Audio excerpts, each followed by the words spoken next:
রাজনৈতিক পট পরিবর্তনে প্রভাব পড়েছে প্রিমিয়ার লিগ খেলা ফুটবল ক্লাবগুলোতে। তবে প্রথমবার প্রিমিয়ার লিগে অংশ নিতে প্রস্তুত হচ্ছে BCL champion Fakirerpool young men's club. যদিও নতুন করে পৃষ্ঠপোষক খুঁজতে হচ্ছে তাদের।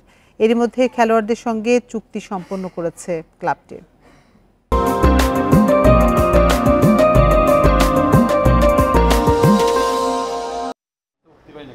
2015-16 মৌসুমে সুযোগ পেয়েও আর্থিক সমস্যার কারণে বিপিএলে খেলেনি ফকিরেরপুল ইয়ং মেন্স ক্লাব।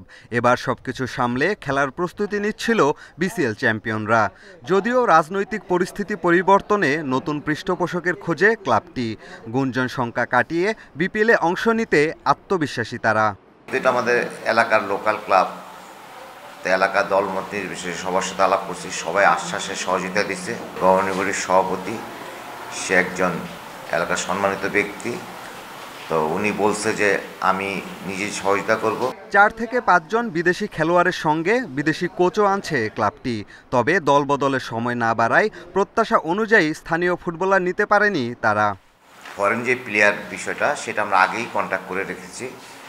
ওই কন্ট্রাক্ট তো আমরা বেরোতে পারছি না, আমরা তো ফরেন প্লেয়ার থাকবে, প্লাস আমাদের যে লোকাল যে প্লেয়ারে সেই ক্ষেত্রে হয়তো কিছু পরিবর্তন হতে হবে। আমাদের যেই আশা ছিল যেভাবে দলটা গঠন করব, হয়তো আমাদের কিছু সরে আসতে হবে।